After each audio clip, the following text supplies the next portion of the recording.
ദേവി കിടന്നോ? ഇല്ല, കഴിച്ചിട്ടുമില്ല. വന്നിട്ട് മതിയെന്ന് പറഞ്ഞു.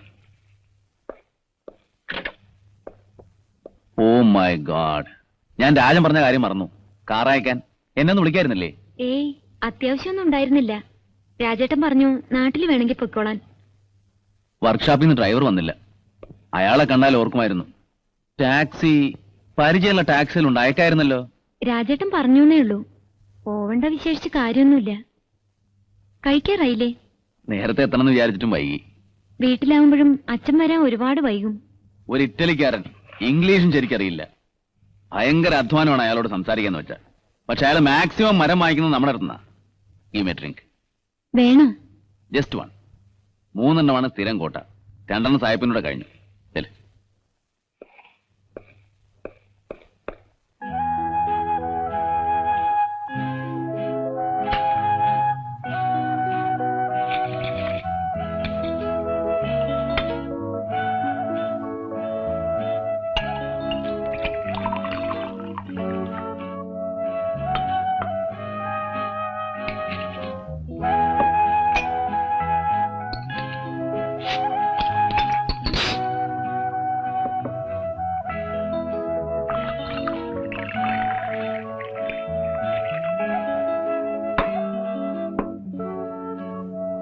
നാളെ പോണോ നാട്ടില്? അങ്ങനെ രാജേട്ടൻ പറഞ്ഞിരുന്നു. അതിലും നല്ലതൊരു വണ്ടി അയച്ച് അച്ഛനോടും അമ്മയോടും ഇങ്ങോട്ട് വരാൻ പറയാം. രാജന്റെ അച്ഛനും അമ്മയോട് താമസിച്ചിട്ടില്ലല്ലോ. അവരും വരട്ടെ. വേണമെങ്കിൽ 2 വണ്ടി അയക്കാം. കുട്ടികളും വരട്ടെ. വെക്കേഷൻ അല്ലേ? വീട് നിറച്ച ആളുണ്ടാവുന്ന ഒരു രസല്ലേ? ഫൈൻ, അത് ചെയ്യാം. കുമാരേട്ടന്റെ സഹായത്തിന് ക്ലബിൽ നിന്ന് ഒരാളെ കൂടെ വിളിക്കാം. ഈസി. ഓരോരുത്തരുടെ ജോലിക്കാര്യം പറഞ്ഞ് എനിക്ക് നാട്ടിൽ നിന്ന് ചില കത്തൊക്കെ വരുന്നുണ്ട്. നാട്ടിൽ ചെന്നാ അതാവും ഇനിയൊരു ശല്യം. എന്ത് ചെയ്യാൻ?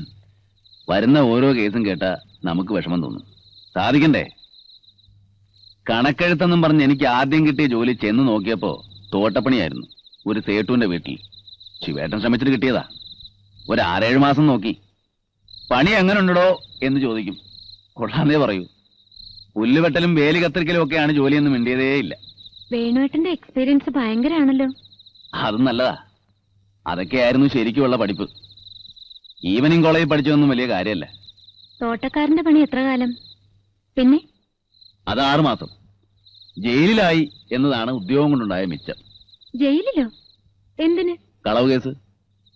ജാമ്യത്തിൽ ഇറക്കിക്കൊണ്ടുവരുമ്പോ ശിവേട്ടൻ അടിച്ച അടി അത് മറക്കില്ല. ശരിക്ക് കളവ്? ഞാൻ കണ്ടിട്ടില്ല. അടി കഴിഞ്ഞ് സത്യം പറഞ്ഞപ്പോ പാവം ശിവേട്ടൻ എന്നെ കെട്ടിപ്പിടിച്ച് കരഞ്ഞു. ഞാനും കരഞ്ഞുപോയി. പിന്നെങ്ങനെ ജയിലില്? സേട്ടു മഹാഭക്തൻ, നല്ല മനുഷ്യൻ. അയാളും വിശ്വസിക്കുന്നല്ലോ എന്നതായിരുന്നു സങ്കടം. സേട്ടൂത്തിയുടെ മാല മോഷണം പോയി. കട്ടത് ഞാനാവാനേ വഴിയുള്ളെന്ന് ആയമ്മ തറപ്പിച്ച് പറഞ്ഞപ്പോ അയാൾ പോലീസിനെ വിളിച്ചു. ആരാ ശരിക്ക് കട്ടത്? ആരും കണ്ടിട്ടില്ല, വെറുതെ പറഞ്ഞതാ. വെറുതെ? സേട്ടുവിന്റെ പാർട്ട്ണറുടെ മകൻ ഒരു അഴകുഴമ്പൻ യൂസ്ലെസ് ഉണ്ട്. വേലക്കാരിത്തള്ള എന്തിനു വിളിച്ച് അകത്തു പോയപ്പോ ആ ചെക്കനും ആയമ്മയും തമ്മില് അപകടത്തിൽ ഞാനത് കണ്ടുപോയി. നാണക്കേട്. സത്യം പറയായിരുന്നില്ലേ? സേട്ടുവിനോട് എങ്ങനെ പറയും? പറഞ്ഞാൽ ആര് വിശ്വസിക്കും? ജീവിതത്തിന്റെ ഓപ്പൺ യൂണിവേഴ്സിറ്റിയിൽ നിന്ന് പഠിച്ച ആദ്യത്തെ പാഠം, സത്യമെന്നത് ചിലവാകാത്ത കള്ളനാണയം. വരൂ, കഴിക്കാം. പിന്നൊരു കാര്യം, കുമാരേട്ടന് നേരത്തെ ഇൻസ്ട്രക്ഷൻ ഉള്ളതാണ്. എന്നെ ഭക്ഷണത്തിന്റെ കാര്യത്തിൽ വെയിറ്റ് ചെയ്യരുത്. സമയമാകുമ്പോൾ കഴിച്ചോളുക. ടൈമിന് ഭക്ഷണം കഴിക്കാൻ എനിക്ക് പലപ്പോഴും പറ്റാറില്ല. വേണമെന്ന് വിചാരിച്ചാൽ തന്നെ. അങ്ങനെ പോരാ. ഇനി ഞാനിത് ശാസിക്കാൻ പോവാണ്. ആരോഗ്യം നോക്കുന്നില്ലെന്ന് കുമാരേട്ടനും പറയുന്നുണ്ട്. നോക്കാം, ശ്രമിച്ചു നോക്കാം.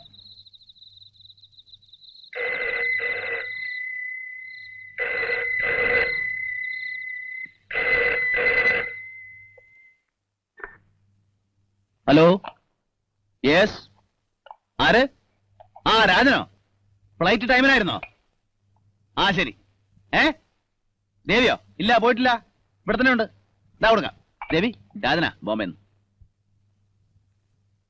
ഹലോ ഹലോ ഹലോ, കേൾക്കണില്ലല്ലോ. ഹലോ ഹലോ, ലൈൻ കട്ടായി. നമ്മുടെ ടെലിഫോൺ സിസ്റ്റം. വെറുതെ വിളിച്ചതാ, കാര്യമൊന്നുമില്ല. 11:30. ഇരിക്കെ, ഞാൻ കഴിച്ചു കഴിയാൻ കാത്തിരിക്കണ്ട.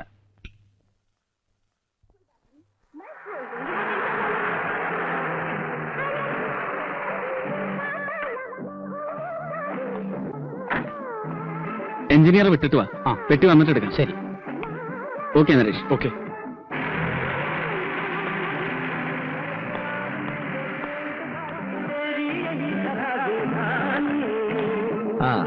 വീട്ടിലിരുന്ന് സിനിമ കാണാൻ പറ്റിയാൽ അതൊരു സൗകര്യം തന്നെയാണ്.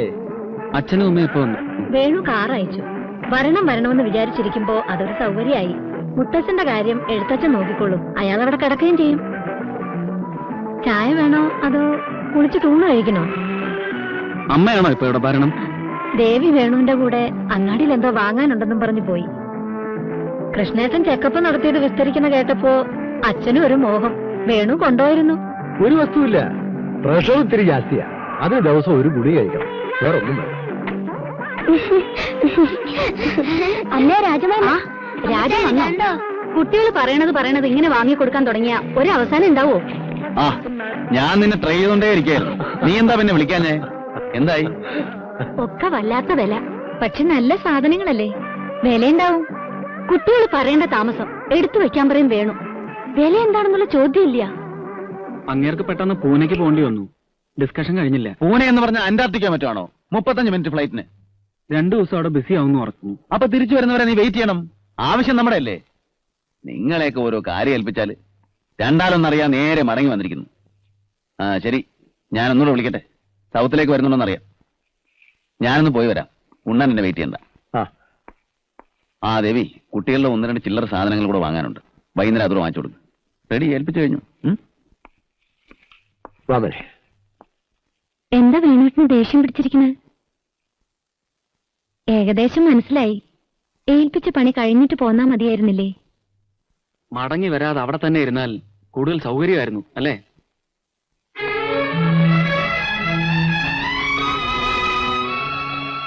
എന്താ? ഒന്നുമില്ല.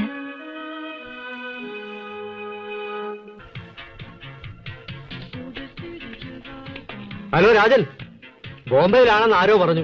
ആ, എഞ്ചിനീയർ ഓഫീസ് ഞാൻ വിളിച്ചിരുന്നു. ഏത് ഗ്രൂപ്പായിട്ടാ ഹോട്ടലിലെ ലിങ്കപ്പ്? ഒന്നും നിശ്ചയിച്ചിട്ടില്ല. ആ രാജൻ, ഷോപ്പ് റൂംസിൽ ഒന്ന് എനിക്ക് വേണം. ഞാൻ ഇപ്പോഴേ ബുക്ക് ചെയ്യാണ്. വേണുവേട്ടനുമായിട്ട് സംസാരിക്കും. താൻ വലിയ മാനേജിംഗ് പാർട്ട്ണർ പറഞ്ഞിട്ട് വിരൽ വെച്ച സ്ഥലത്തെല്ലാം ഒപ്പിട്ട് കൊടുക്കും അല്ലേടൂ? എന്ത് പാർട്ട്ണർ ആടൂ താൻ? മുതലാളിക്ക് ഒരു ഫോണുണ്ട്. എനിക്കോ? അല്ല, രാജൻ മുതലാളിക്ക്. താൻ എന്നാടൂ മുതലാളിയായത്? എന്താ ആവാൻ പാടില്ലെന്നുണ്ടോ?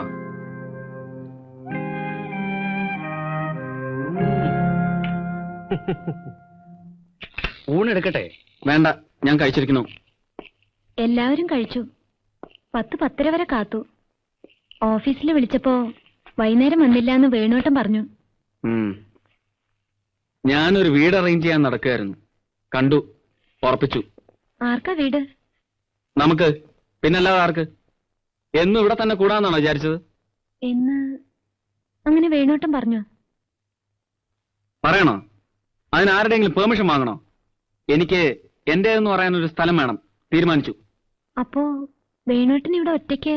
നീ ശുശ്രൂഷിക്കാൻ വരുന്നതിനും ഒറ്റയ്ക്കായിരുന്നില്ലേ? അയ്യോ പതുക്കെ. അപ്പുറത്തെ മുറിയിൽ അപ്പുണ്ണേട്ടനും മാലേച്ചും കിടന്നിട്ടില്ല. അളിയച്ചാരും വന്ന്. ഇനി ആരുണ്ട് നാട്ടിൽ നിന്ന് വരുന്നു വരാൻ ബാക്കി? ഓ, മുത്തശ്ശനുണ്ട്. മുത്തശ്ശനെ എഴുത്തച്ഛനെ കൂടെ കെട്ടിയെടുക്കാറുന്നില്ലേ?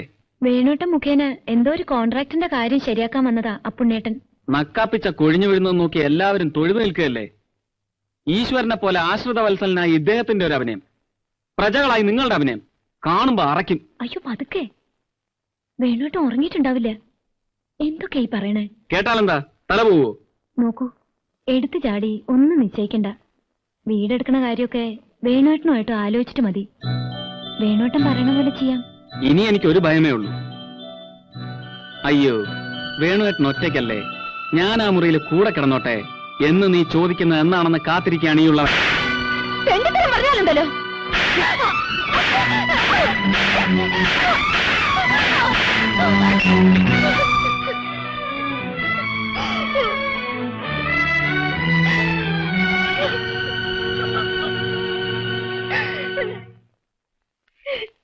എന്താ എന്താ ബഹളം? ഒന്നുമില്ല.